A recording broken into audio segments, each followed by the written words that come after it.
Being a prison guard isn't easy. You've got to stay in control, control of the routine, control of unpredictable people, and most importantly, control of yourself.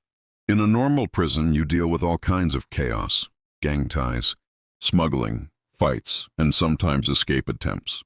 Most people think the job is all about strength, about ruling through fear and force. And sure, maybe that works in some places, but not here. I work in a prison that's above what anyone would call normal. The kind of place where they send things that can't go anywhere else, things that shouldn't exist.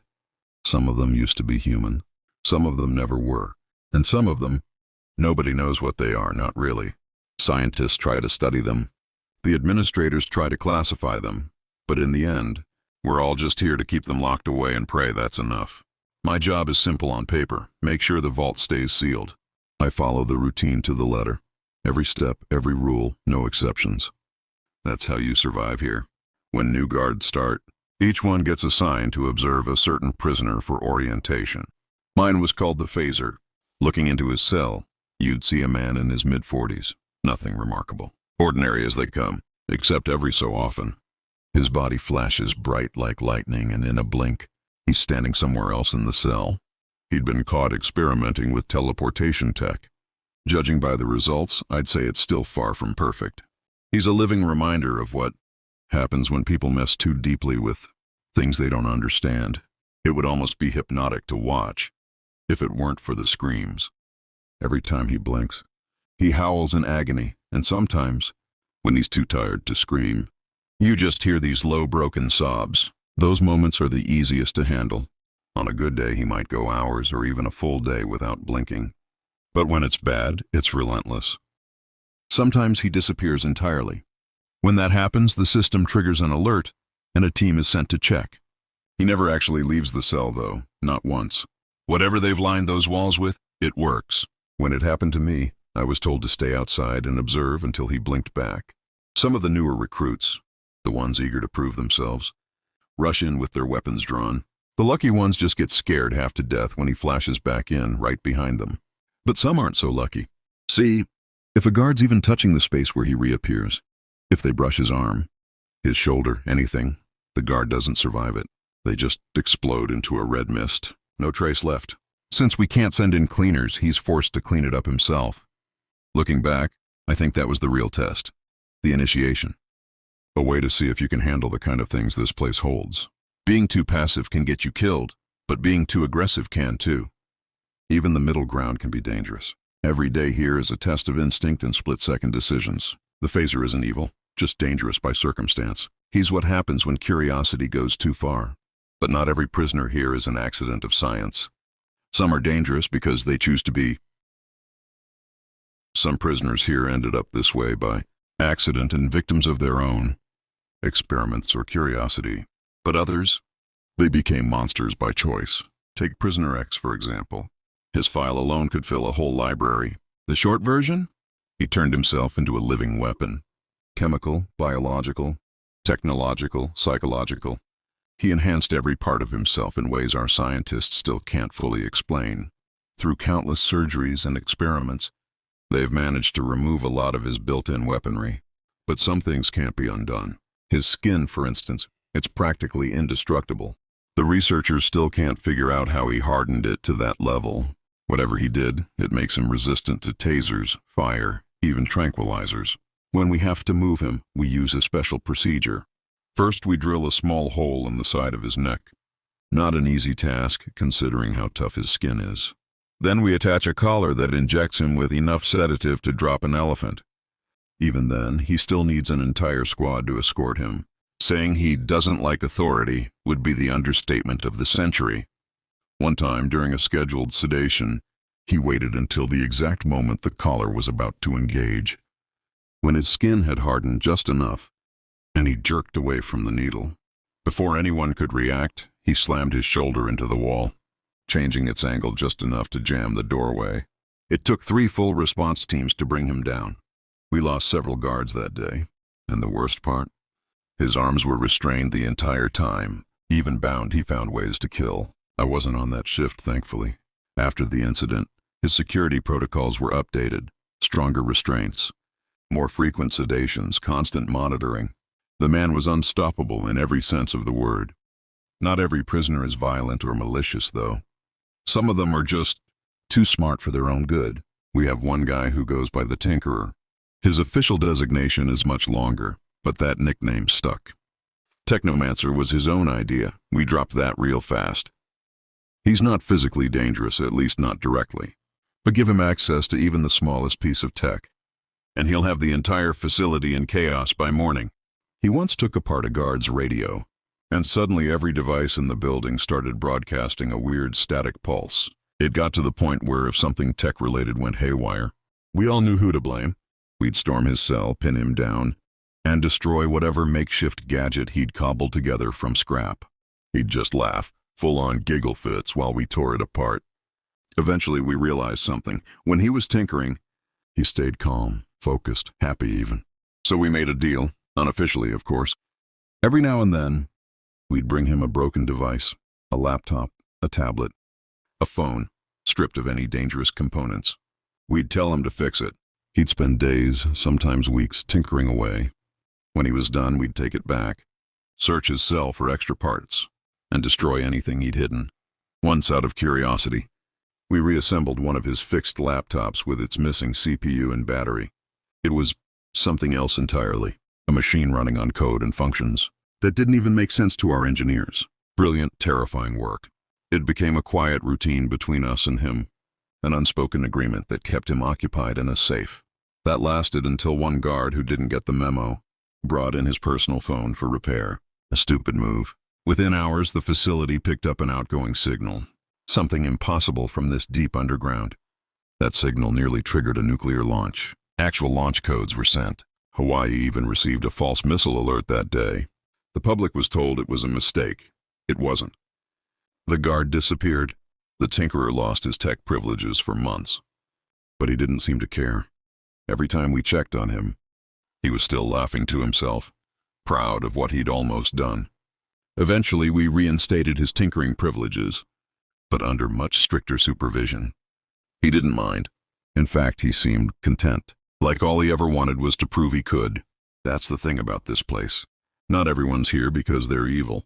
Some are just too curious, too ambitious, and too dangerous to exist anywhere else. There's one inmate who still gives me chills every time I pass his cell. They call him the Time Man. His name used to be Dr. Alden Shaw, a theoretical physicist who worked on temporal mechanics for the government back in the early 2000s. His project was supposed to be about manipulating localized time fields, but something went wrong. Terribly wrong. No one's quite sure what happened during that final experiment. All we know is that when the recovery team entered his lab, everything inside was frozen, mid-motion, mid-breath, mid-fall, except for him. He was still moving, but slower, much slower. When they brought him here, we noticed his body moves like it's caught between frames of a video. Every blink, every gesture happens in increments, like he's existing in multiple moments at once. The cameras can barely capture him. His image flickers in and out, jumping from one position to another like he's teleporting, though he's not actually going anywhere. The weirdest part? His perception of time doesn't match ours. Sometimes he'll respond to a question 10 minutes after it's asked. Other times, he'll react before you even say anything, as if he already knows what's coming. They've run endless tests trying to measure how his time field works, but every attempt ends in failure. Instruments jam, cameras malfunction, clocks stop entirely within a few meters of his cell. It's like he's surrounded by a bubble of broken reality. We've learned to keep his environment stable. No sudden temperature shifts, no electrical surges, no reflective surfaces. Mirrors drive him insane. The last time someone forgot to remove one from his observation chamber, he screamed so loud that the security glass cracked. He said he saw himself, but not the same version. He claimed the reflection blinked first. Sometimes when I do the night shift, I swear I can hear whispers coming from his cell. It's not talking exactly, more like overlapping. Voices of him speaking at different times. Future versions, past versions, all bleeding together in one moment. One scientist once called it a temporal echo, but whatever it is, it's terrifying. There's a story that goes around here. No one knows if it's true that Dr. Shaw actually succeeded in freezing time once. Supposedly, for exactly 0.78 seconds, the entire planet stopped spinning. Clocks, satellites, heartbeats, everything paused, but only he remembers it. He told one of the researchers something that still haunts me. I saw the end, the last second of everything. I'm just living backward from it now. After that, they stopped interviewing him altogether. Sometimes when you walk past his cell, you'll catch him standing perfectly still, eyes wide open, completely motionless for hours, maybe days. Then all of a sudden he moves again like nothing happened. When he does speak, it's always cryptic. Fragments of sentences that sound like warnings or memories. Last month, during routine maintenance, the power flickered for less than a second, and every single camera in his sector recorded something impossible for just one frame. Every screen showed him, hundreds of versions of him, standing shoulder to shoulder, filling the entire corridor. Then it was gone. When we reviewed the footage, he looked right at the camera, or maybe they did, and whispered, "You shouldn't have seen that yet." That same night, two of the guards who'd reviewed the footage reported vivid nightmares of being trapped in frozen time, unable to move, breathe, or scream. One of them quit the next morning. Dr. Shaw hasn't moved since. He's still in his cell, motionless. But every time I blink, I feel like he's a little closer to the glass. There's another prisoner here who's far more dangerous than anyone realizes. His file is almost empty. No name, no history, not even a photo. The records list him only as subject 12. Some of the older guards call him the author. At first he seemed harmless, quiet, polite, and eerily calm. He never caused trouble, never shouted, never resisted orders. But during his psychological evaluations, they noticed something strange. Every time he spoke, the transcripts would change. Literally change. A statement he made one day would read differently the next. Even the digital files would rewrite themselves. Sentences would rearrange, words would vanish, or sometimes new paragraphs would appear describing events that hadn't happened yet. They thought it was a technical glitch until one of the psychologists mentioned a conversation they'd supposedly had with him that morning. Conversation no one else remembered. According to her, he'd told her that her daughter would break her leg that night. She laughed it off, assuming it was some kind of threat. That same evening, her daughter fell down a flight of stairs and shattered her femur. After that, they ran dozens of tests to see if he was manipulating minds or just predicting things. But the more they studied him, the more reality around him seemed to blur. Events started changing after he mentioned them. Documents rewrote themselves mid-print. People reported false memories of things he described, and when they checked, those memories had somehow become real. Eventually, they realized he wasn't predicting reality. He was editing it. One researcher theorized that his words operated like code, commands embedded in language that rewrote the world's data structure. Every sentence he spoke was an instruction. So they silenced him, literally. Surgical procedure, vocal cords removed. It didn't matter. A week later, his cell walls were covered in words. Hundreds of sentences, written in his own blood. And everything he wrote came true. After that, they locked him inside what they call the mirror room, a reinforced chamber lined with one-way reflective panels. He can't see anyone, can't speak to anyone, can't write anything without it being erased instantly by automated cleaners. It worked for a while, until last year. A technician doing maintenance reported seeing text appear on the mirror from inside the chamber, words forming backward as if someone on the other side was writing them. The message said, "Stop erasing me." Security assumed it was a glitch in the reflection system, but the words kept coming, spreading across the glass even after power to the room was cut. Eventually, the mirrors started to crack. When they restored the feed, the text was gone, replaced by a single line burned into the steel beneath the shattered panels. "You're in my story now. After that incident, every record of Subject 12 was erased automatically from the main database. Files, footage, reports, gone. Even the backup drives went blank. It's like the system deleted him from memory. But here's the thing. The guards who were assigned to that wing still remember him. Or at least we think we do. Sometimes we question it, like maybe he's writing and rewriting our memories too. Every few months, someone claims they hear typing sounds coming from his sealed chamber, faint clicks echoing through the vents, like someone writing on an old typewriter. When security checks, the room is always empty. No one knows for sure if he's still in there. But whenever the lights flicker or text glitches on our monitors, there's this shared silence among the staff.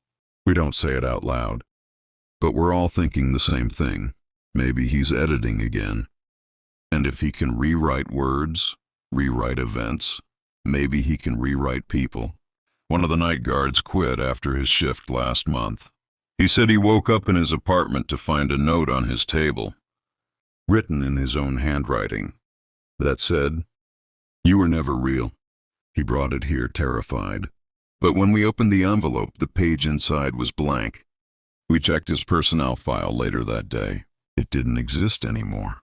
His name had been wiped from every log, every report, every memory file. But I still remember him. I remember his face, his voice, his laugh. At least I think I do. There's one prisoner here who might be the most unsettling of them all. Not because he's violent or powerful, but because of what keeps happening to him. We call him the Sleeper. His real name was lost a long time ago. The records just say Cycle Subject Neuro 7. He's been in this facility for over 20 years, yet he hasn't aged a day. Every night at exactly 2:17 a.m., he dies in his sleep. Heart stops, brain flatlines, no pulse. And then at precisely 2:18 a.m., he comes back, gasping, trembling, eyes wide with terror, every single night. We've run every possible test. His vitals match a dead man for exactly 60 seconds. No heartbeat, no oxygen, no neural activity. Then, without any medical intervention, he reanimates as if nothing happened. Well, not nothing. He remembers everything. Each time he wakes up, he describes a dream. But it's not a dream. It's the same death over and over. Burned alive, buried, drowned, torn apart, shot, different every night. He says he feels each one, the pain, the fear, the last breath. He remembers it all when he wakes. At first, the doctors tried to treat it like a psychological issue. Nightmares, trauma loops, maybe some kind of hallucination triggered by stress or medication.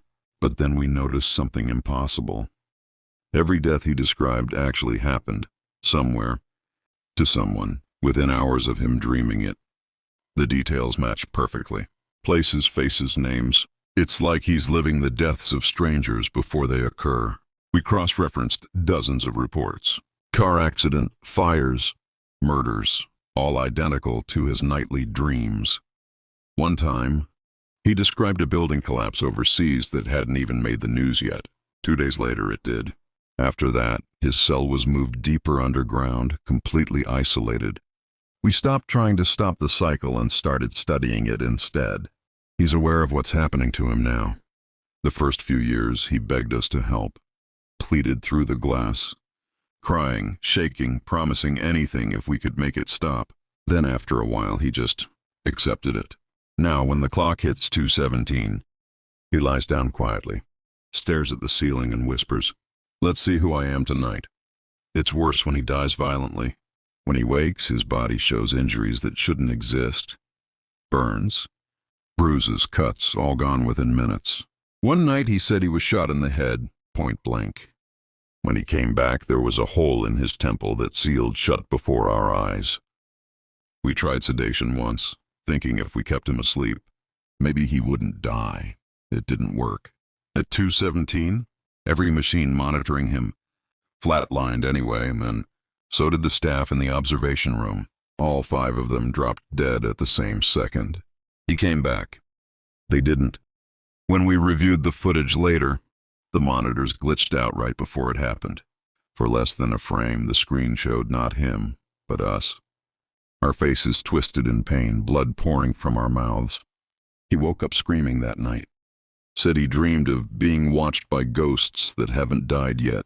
Now, no one wants the night shift in his sector. We all know what happens if you're in there too long. One of the guards swore he saw his own body lying in the hallway reflection, long before he actually walked that way. We call it the loop. The scientists think he's stuck in some recursive time-death phenomenon, maybe connected to the Time Man. But to us, it's simpler. He's living everyone's deaths before they happen. Last week, I had to check his pulse after the 2:18 mark. He woke up gasping like always, tears streaming down his face. I asked what he saw this time. He just looked at me, shaking, and said, "You were there." I laughed, told him that's not funny. He didn't blink, didn't smile. He just whispered, "You die tomorrow." 2:17. I switched shifts the next day. Still here, still breathing, but every night since, I wake up at 2:17, heart pounding, sure that this is the night I don't. A few months after the Sleeper's last episode, things around the facility started getting wrong, small at first. Lights flickering, static on the intercom, cameras showing empty hallways that suddenly weren't empty. Everyone blamed the old wiring or the isolation, but we knew better. Something was changing. One night during my shift, the alarms went off. Sector D containment breach. At first I thought it was another test drill, but then I saw the feed. Every monitor in the control room switched to static, except one. It showed a single camera inside the mirror room. The glass was shattered again, and there were words written on the walls in blood. "It's not me this time." We locked down the wing immediately, sent in a security team. They never reported back. No gunfire, no screams, no radio static. They just stopped responding. When we finally reopened the doors, their equipment was there, but the men were gone. That's when I noticed the lights flickering in a slow, steady rhythm, like a heartbeat. Every pulse made the air hum. I could feel it in my teeth. The entire floor felt alive. Someone said it was an energy surge from the time sector. Someone else swore they saw the Time Man's door open on its own, but no one wanted to check. Then the power went out completely. Emergency lighting came on, red, dim, barely enough to see.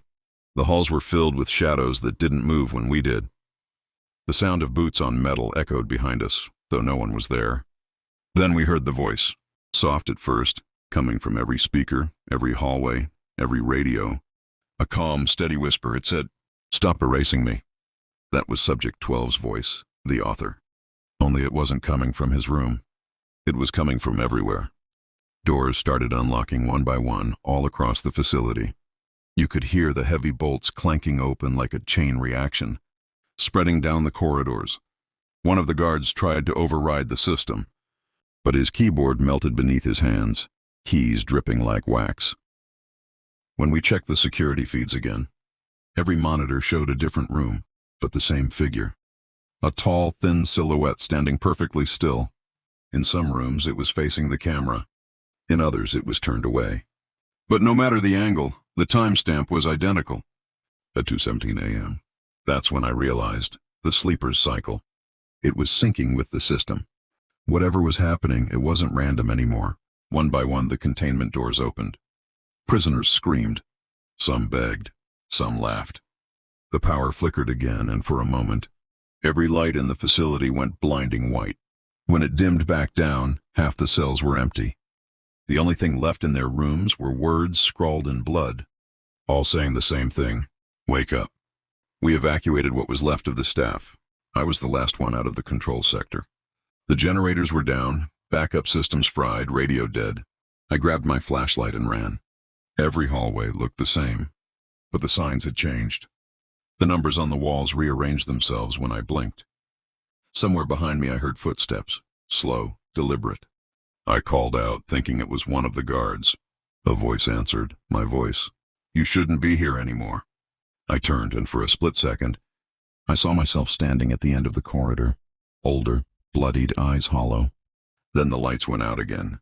When they came back on, I was standing in front of the mirror room. The glass was repaired, clean, too clean. and inside, sitting at the table, was me, staring back, writing something on a sheet of paper. I stepped closer. The figure looked up, same face, same uniform, and smiled. I glanced at the paper through the glass. There were only 3 words written there. You never left. I don't remember what happened next. I woke up in the infirmary 2 days later. They told me I was found unconscious near the old control wing. Everyone else from that night, gone. No bodies, no records, just gone.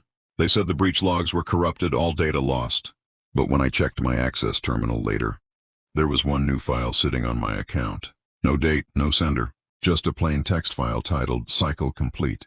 It contained 1 line. He finished the story. Now when I walk past the cells, some of them whisper my name.